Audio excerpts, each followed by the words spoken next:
Masdan mo ang luha niyang pumapatak, di ba't siya'y humihingi ng awa at habag upang pagat na puso'y maglubag.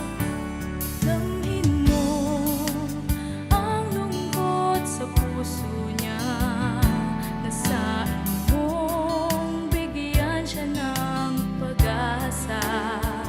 Di kaya ng mundong ibigay, kailangan niya siya sa iyo.